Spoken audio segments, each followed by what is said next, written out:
guys, welcome to another episode of the Brokerpreneur Podcast. I am Dr. Ben Spears, the professor of flow. I love it. That's a new one. I'm here with the big guy as usual, Matt Vi. How you doing, Matt? Doing good, doing good. The professor of what? Just the professor of professing? Yeah, I'm just a professor of professing. So I'm not a qualified professor. It's not as funny coming from me as it is from him, because he's like got 12 degrees, right? So whenever I say I'm the professor of something, I'm just a professor-y person versus the professor. Yeah, you're like a villain. Right. Right. Okay. Kind of like Professor Evil. Yeah. So let's bring our guest on so he can Speaking of professors. Yeah, he's a real professor. That's exactly right. So let's bring on our guest. He is a guest recommended to us by Frank Agan. Everyone listening to the podcast knows Frank, loves Frank. He spoke at Elevate 2022. If you haven't watched that event, please go back and watch that. He actually did a great job. So we always want to make sure we say thanks. But we have with us Wayne Baker. He is an author, professor of business administration at the University of Michigan in the business school. And so let's welcome Wayne onto the show. How you doing, Wayne? I'm doing good. Thanks, guys. Nice to meet you both. Yeah, absolutely. Nice. Appreciate it. Nice to meet you. Yeah. I was talking to Wayne, and I expected, I was gonna have that great conversation where we're here in Clearwater, and sugar sand beaches, Right. And I was like, okay, it's like University of Michigan. He's probably up there. They're probably down to about 3 feet of snow right now, and he says, nope, I'm in Arizona. Yep. Completely took the wind out of my sails. Yeah. And he actually said you just sold an important piece of equipment to finalize your move, right? Yeah, that's right. I sold our snowblower, and then I knew there was no going back, because you do not need a snowblower here. You also don't need a lawnmower because we're in the desert, and so it's basically sand and rocks and cacti and a lot of new critters that I'm getting acquainted with. Yeah. Yeah. Are there a lot of lizards there? Oh, yes, there are a lot of lizards, and you got to be careful to not leave your doors open, because they will find their way in. Also, every house here has a brick wall around it. Now, it might only be like 3 or 4 feet tall, but it's around the whole, the back of it. And the reason is that there are animals that will come in. There's a kind of critter called a javelina, which I never heard about. Damn. They look like really ugly pigs. But they are not pigs. They're actually closely related to horses, and there are herds of them around here, and they will come in and they will eat all of your expensive landscaping. So you've got to. That's why I always wonder why every house has these brick walls around it. It's to keep those those critters out. Yeah, Isn't that crazy? It is. I never heard of a javelina before. Yeah, nor have I heard of someone describing an ugly pig. So I invite everyone who's listening, and you and the two of you as well, just Google javelina after the program, and you'll see why I called it an ugly pig. Yeah, no, I'm gonna do that immediately. Matter of fact, we'll put it in the description so everybody doesn't have to Google it. Yeah, exactly. Click on the link below. I'm absolutely gonna put a link to a javelina there. So yeah, we have the lizard issue down here in Florida as well, but we don't have, we just deal with regular pigs. Yeah.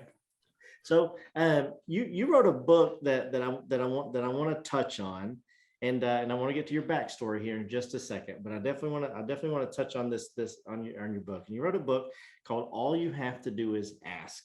And so I want to give our audience a little bit about what to expect from this podcast. So why don't you give us a little bit of like a Cliff's Notes version of that book, and then I'm going to say, how did you get to a point where you even wanted to learn about this stuff? Okay, yeah. When you think about business or even life in general, it's all about, give and take, helping other people out, receiving help. It's about exchange. You think about the brokerage business, my goodness, all about connections and referrals and networks. I mean, that's a big part of it. And so I set out a while ago to figure out what makes resources move through our interpersonal connection, through our relationships. And I was interested in particularly about people who would be really generous.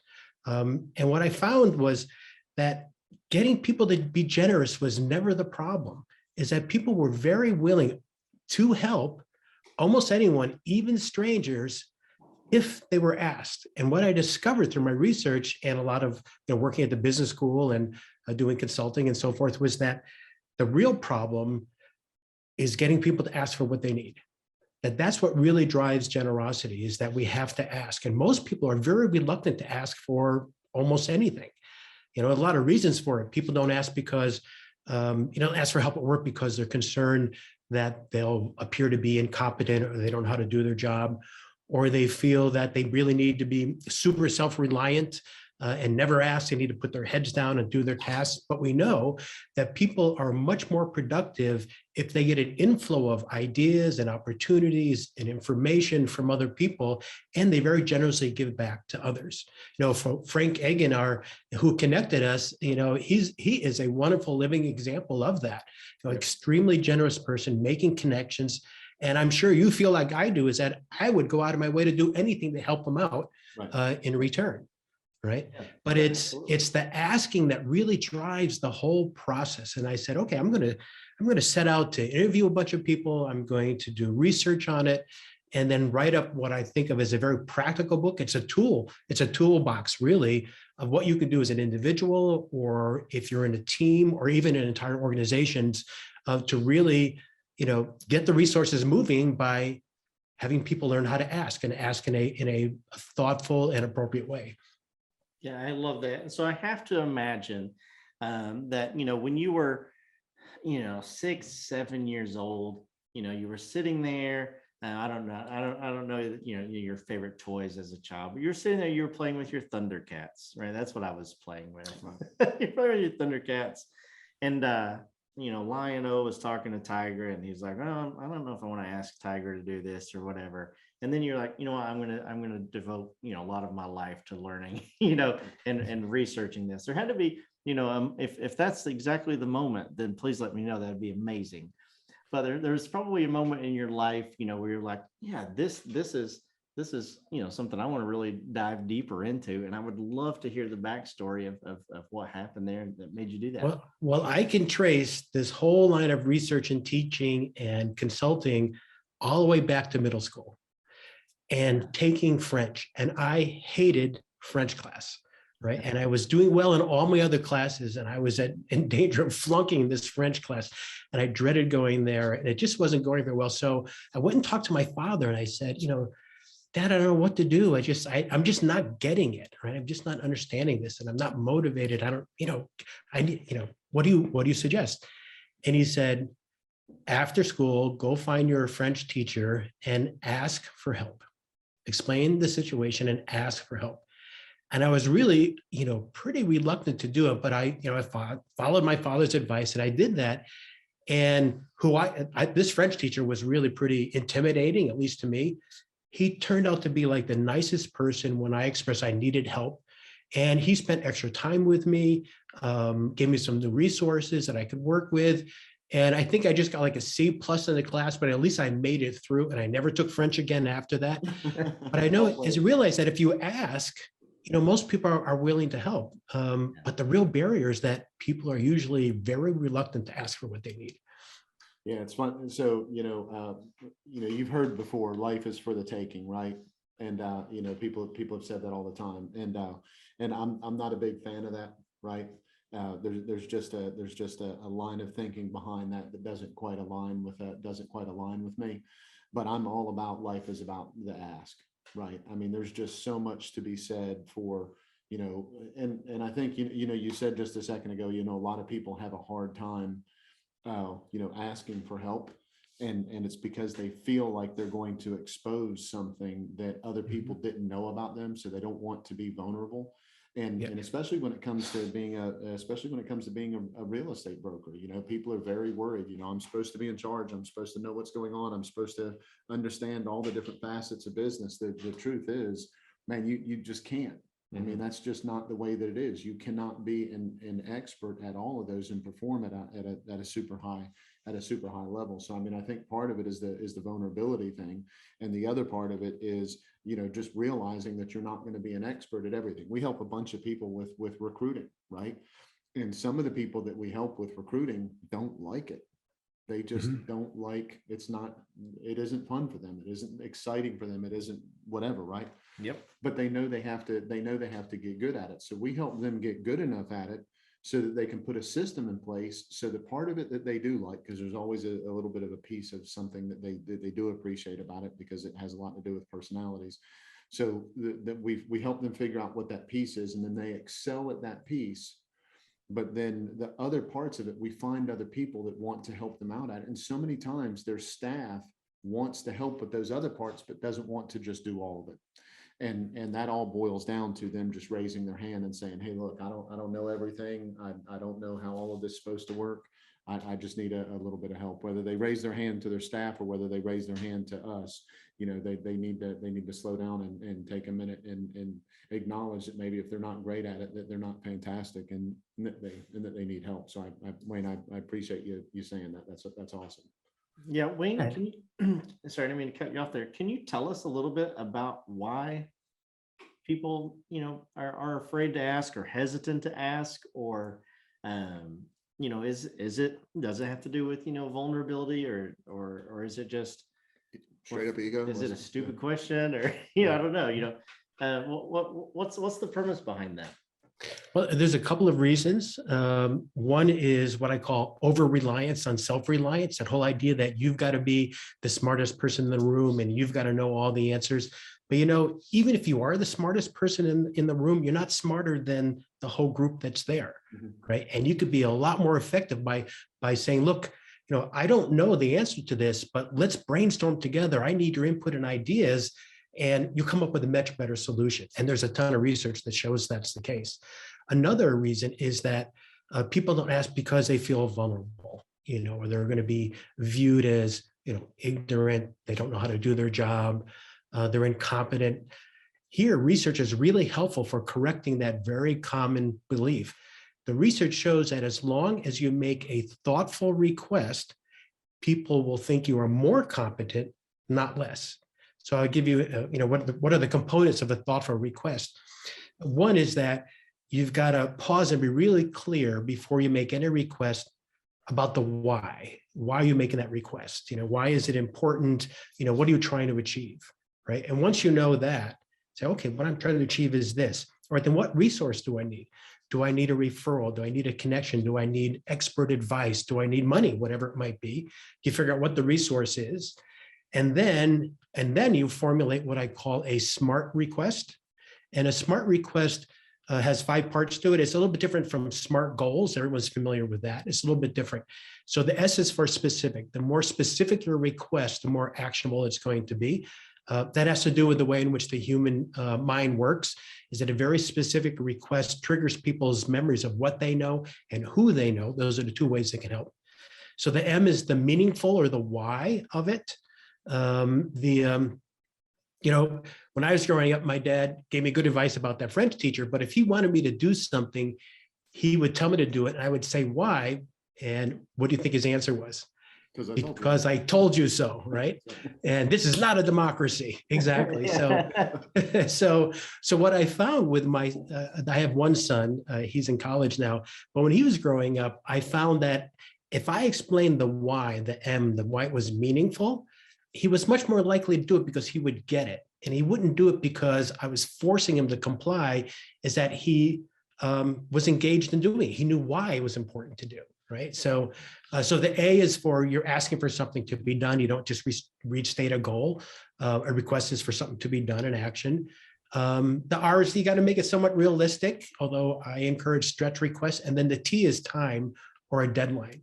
The more specific the deadline, the more effective and powerful the request is.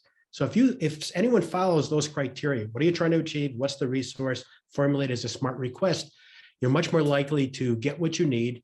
And people are going to think you're really competent for you thought all that through, explain why it was important, and you were smart enough to come to me for advice, or whoever that you're asking. Yeah. Whenever I say something to my sons and they ask me why, I go straight up Star Trek Borg, and I'm like, you will be assimilated. Resistance is futile. That's it. Resistance is futile. I love that. Talk to I've your said, I've French said that to, teacher. I've said that to my students sometime in class when I'm feeling a little, I don't know, silly or something. They'll start, I said, resistance if you don't, and they just start laughing, right? Yeah, absolutely. So, gosh, I love that. I love acronyms. Oh, yeah. Right. I just, I have an acronym for everything. Sometimes we'll make up something that we're never going to use again. And I'll just, whatever the first letters are, I'm going to take those. I'm going to make an acronym out of it. So I just think, it's so easy to remember. And when it comes to something like asking, Absolutely. gosh, the same thing like you were talking about, with goals. But when it comes to something like asking, because that's something that maybe you don't do every single day. I know I ask for something from somebody every single day. And maybe you're like a hermit, right? You're asking yourself for things, but you need to have something that says, okay, before I go and I talk to my broker or I talk to my agent, or, if I'm talking to a buyer or seller as an agent, I want to make sure that I'm framing the question. We talk a lot about pre-framing, framing, and reframing, and that my ask is actually going to come across in a way that makes sense and makes that person want to do something with me. Where I want to kind of take this, and I want to ask you, Matt, a little bit is, as a broker, right? You've had 25, plus years of experience as a broker. Now, did you ever find, because we talk about recruiting, but I think this asking piece probably has more legs to stand on also with retention. Because I know there's some agents who they're like, I'm afraid to go ask my broker anything. But from a retention standpoint, what can a broker, what experience have you had as a broker? And then I want to go straight to Wayne to get his take on it, of how can you get your agents to feel really comfortable coming to you to ask, to feel free, to use their SMART acronym and ask you a question. Yeah. So it starts with it starts with being consistent on telling them that it's okay to do it. Right. You have to make sure that you don't just say it one time in a sales meeting, go, look, guys, if you guys have a question, you need to come ask me. And then you never say it again. And then you keep your door closed. Right. You keep your door closed, right? You can't do that. Right. Yeah. The other thing is, and Wayne, I love that you talked about what you did is you explained a way that they could feel confident in asking. Right. So it took away that vulnerability, right? Because you said, hey, look, let's think this through and we're going to set this up a certain. So I think if you as a broker are talking to your agents and saying, listen, if you're concerned about coming to me with questions about objections or things issues that are happening with contracts and all that kind of stuff, here's what I'd like for you to do. I'd like for you to kind of, before you come talk to me, just write it down on a piece of paper, take a look at it. And they could apply the SMART way of looking at it, but basically say, think it through and then come to me so that it can help both of us. Don't just say, if you come to me, I'm going to solve the problem for you. Give them the option and say, hey, if you come to me, we're going to work on this together and we're going to figure this out, because now it makes them competent, feel confident because they're competent that what they're going to ask is going to help both of you. And if you say it in a way that, hey, look, you're going to come to me and this is going to help me as a broker, at the same time, it's going to help you. It's going to get them a little bit more in the habit of feeling comfortable saying that, because they know that it's not just something that they're getting. It's not something that they're being handed. And so Wayne, does that make sense? Is that a good way of looking at it, or am I looking at that too superficial? No, it's absolutely a good way. And Hey guys, this podcast is powered by Prospect Boomerang. We all know broker owners struggle with profitability. Prospect Boomerang compounds your profits by recruiting the best agents to your brokerage. For consistent growth, visit prospectboomerang.com. makes me think of a couple of things that I can share with you. One is one of the things that I write about. It's very important that the broker or the leader is a role model of the behavior they want in other people. So it can't be like, okay, all of you, all my agents, I want you to, come up with a SMART request and, and write it down, which is fine, but I'm not going to do it as the leader. I'm not going to do it as a broker. The broker's got to be a role model and has to do it, has to show vulnerability. That's one of the ways that you reset the norms, that it's okay and in fact expected that you ask for something and that you won't know all the answers. Another is that There's about a dozen different techniques or group practices that I write about in the book. And there's one I'll share with you that's very easy to do. It's called the daily stand-up. So the daily stand-up, and it can be done remotely. I've done it in Zoom. I've done it in person. It's used very widely in software development and IT, but has very widespread application. It's used all over the place. But essentially, it's this: is that at a designated time every day, let's say 10 o'clock in the morning, all the agents would get together with the broker in a circle, and each person is required to address 3 points. Here's something I was working on yesterday. Here's something I'm working on today. And here's the kind of help that I could really use. Here's a request I'd like to make. And then they go to the next person, the next person, the next person. The help is given later on, whether it's information, a connection, referral, whatever it might be, that's given later on. I've seen this done in a group of 65, and it took less than 13 minutes to do it. It became a group ritual. And so one of the reasons this works is that everyone's in the same psychological boat, which means that it's very hard if, I have to ask and the spotlight's on me, but no one else is going to ask, right? That's really difficult to do. But if I know that everyone is required to address those 3 points, it's a lot easier for me to do it. And then it starts to become just normal, and people start to see the kind of help and answers and resources that they get as a result of that. And so, you don't have to do it every day. I know places that do it every day. It could be every Monday, or it could be every Friday. But what the leader should do, if they take, it's a very simple approach, but you've got to do what I call a gentle, relentless pressure, which is you're just going to keep doing it. You're going to be nice about it, but you're going to just keep doing it, right? You're going to keep calling this meeting, keep reminding people. And, and if you're a really good broker, a really good leader, you will participate in that, and that you will have thought through, here what I worked on yesterday, here's a problem I work on today, and here's the help that I need. So that normalizes the whole process. And I'll tell you, when this works, it unleashes all kinds of stuff. It's amazing. I'll tell you what I think is super cool about that. There's a bunch of things, but as soon as you started saying that, I was like, my gosh, we got to, we're gonna have to take this idea and rip it off from you, Wayne. I apologize, but we're gonna have to. I'd be flattered if you did. Right. So, and here's the reason why. A lot of times brokers are really busy, especially whenever it comes time for them to, wear all the different hats that they're wearing, right? So what you said, whenever somebody stands up and says, this is what I did yesterday, this is what I'm doing today, and this is what I need help with. If people in the room are listening, they're literally going to hear someone say, the problem that you're having right now, or the problem you're about to have, I dealt with it yesterday. Mm-hmm. And so now you've got agents all around the room that are like, oh, you just dealt with a roof issue to get past the home inspection and the 4 points. You just dealt with that yesterday.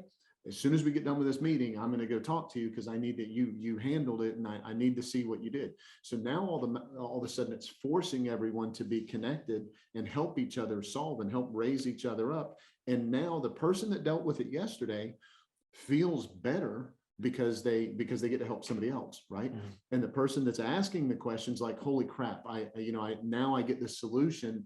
And not that they don't have to ask the broker about it, but they're actually like, well, I'm going to go through and somebody that just dealt with this, I'm going to handle it. Man, everybody just wins in that situation. And then the dealing with it today, two people are going to say, hey, I'm having the same exact issue. Why don't we talk about that? Why don't we collaborate on it? Let's both go get together and go talk to the broker. And then people are going to say, this is what I'm dealing with. And somebody's like, well, I dealt with that 3 weeks ago. All the way around, that's building such a huge amount of teamwork and camaraderie. And you mentioned this early on, right? No matter how smart you are in the room, you're not as smart as everyone, right? And so what that's doing is that's kind of forcing that interaction between everybody. So Wayne, I'm going to steal the hell out of this, right? I'm going to take it to. I've got it recorded. Yep. And so we're gonna try to find a way of being able to use this, and because we offer some stuff for our brokers for sales meetings specifically. Mm-hmm. And I'm going to try to find a way of working this into all of that, because I just see this would be something that is hugely incredible for a broker that's trying to make their office more culturally connected and more effective in solving things in a very unified way. So, Yeah. so Yeah, great. well, I think that's wonderful. And, that's the reason I wrote the book, right? Was to provide these tools that work to people who can put them into practice and who can implement them and who can benefit from them. So I would love to hear back from you at some point in the future is what your experience was. And that would be very meaningful to me. I would also just reiterate one point, which is that you've wanted that gentle, relentless pressure is that in the beginning, people are going to be going, I'm not sure what this is, or is this the flavor of the month, right? Is it going to be, he or she will just stop this after a while. But as long as you just keep doing it, keep doing it. Eventually, it'll get to the point where people will say, "Hey, aren't we supposed to have our meeting right now? Aren't we a little bit late?" Because it's become, like you said, it's become part of this culture, and you have built this culture through this practice of spreading knowledge, giving and getting help from one another. Yeah, that's so killer. Yeah, it's so good. I'm sorry, I got so lost there, and Yeah, he's over here taking I'm notes. taking notes. I'm thinking about these things, but I also have notes of some other questions that I want to get from you, and one is we've all heard, if you're going to ask a question, before you come and ask me, make sure you have like at least one option of a solution. Absolutely. And I want to get Wayne's take on that of, is that a healthy thing? Is that like, yeah, I really like that, or like, whoa, like I'm not so sure about that. I know that we don't want to breed, don't think for yourself, and come and I'll have all the answers, to simple tasks maybe, but I want to get Wayne's thought on that. Yeah, I don't think it's a common, but I think unhealthy practice, because what it does is that it raises the costs of asking for anything or of identifying problems and bringing them forward. And I've heard leaders say, okay, don't bring me a problem unless you've got the solution. So what happens then? People don't bring the problems forward. Yep. Right.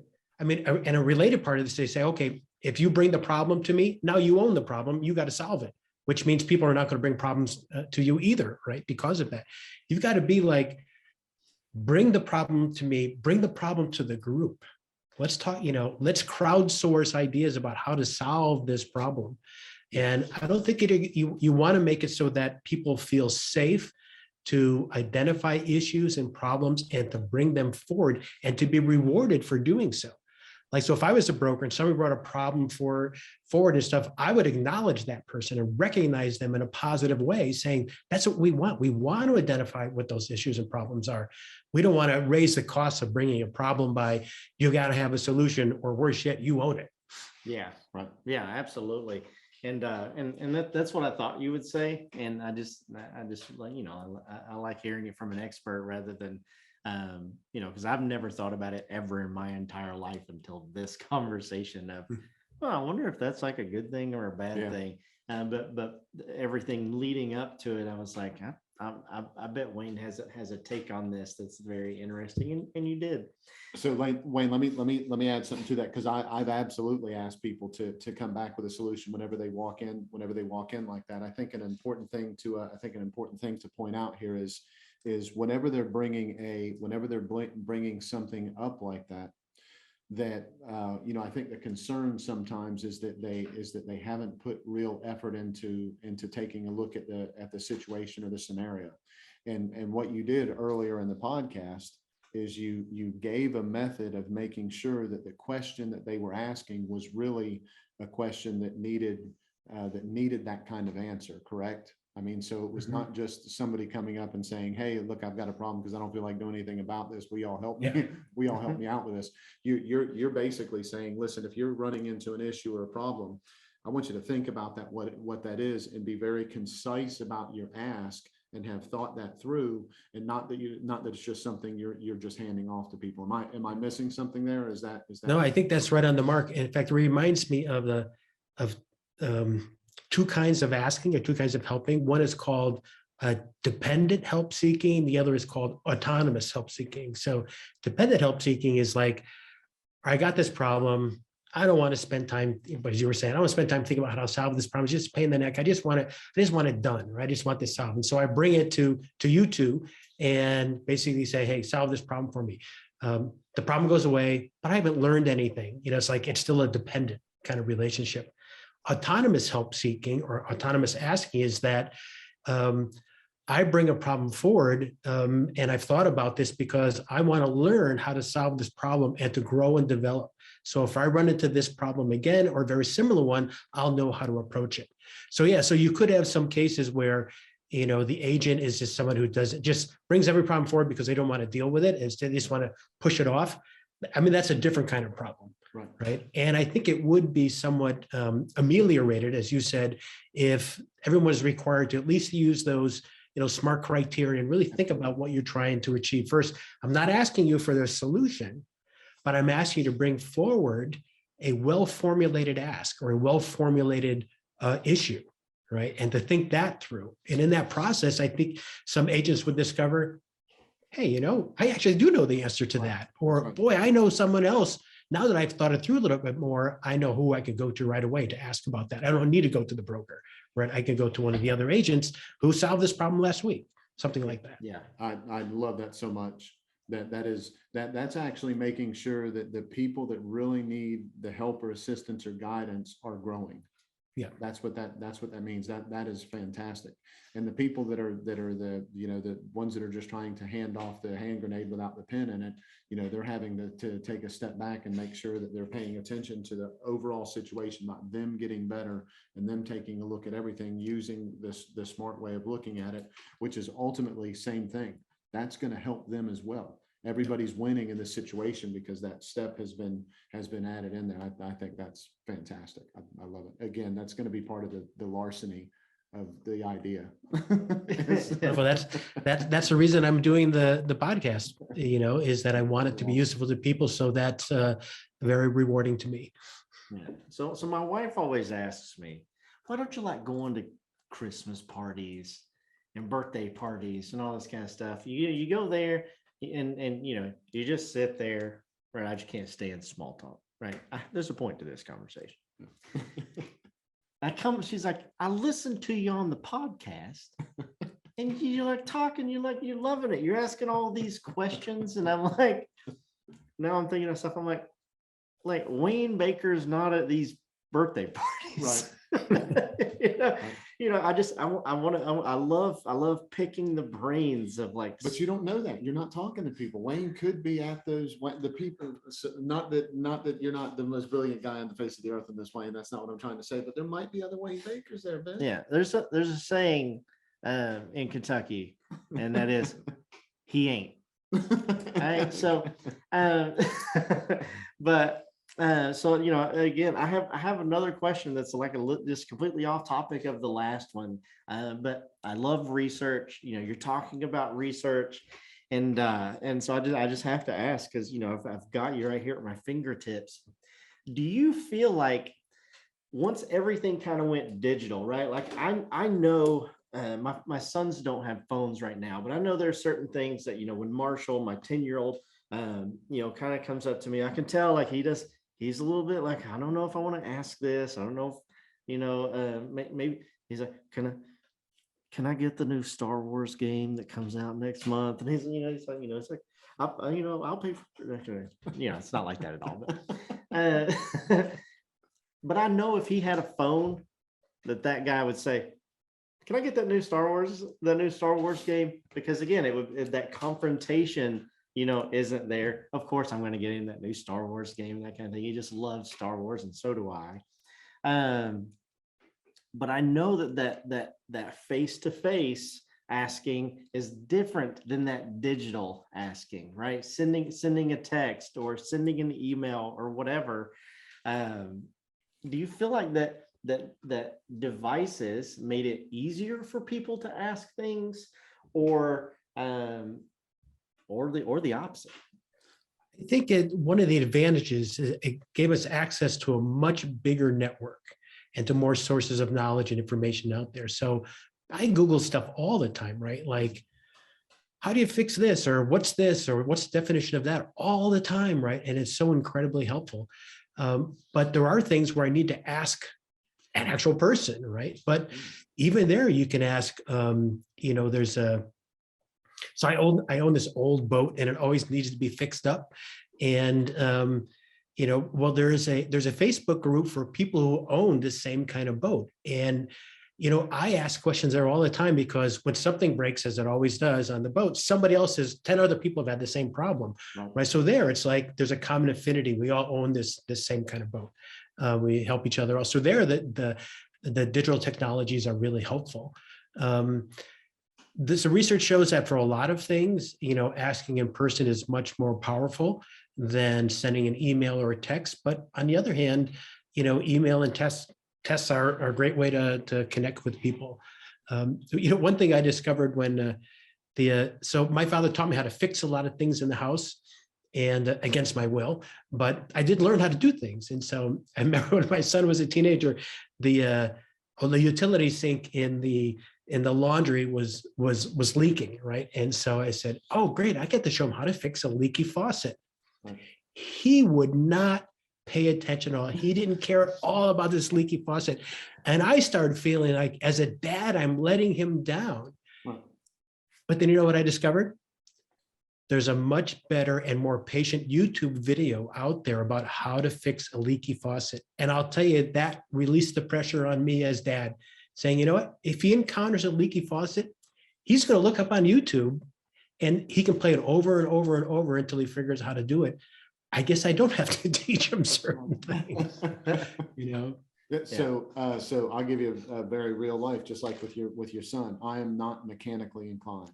Okay, so if I have to work on something, it's going to be more broken than whatever I started. Ben can attest to that. If this TV, if you know how we talked about multitasking and staying focused and everything, right? So I'm all over the place. This TV hanging up would not be hanging up if I was the one that had done all of this. This is all Ben, right? Okay, so my son needed to fix the brakes on his car. So I said, go pay for it. I'll pay for half of it. You pay for the other half of it.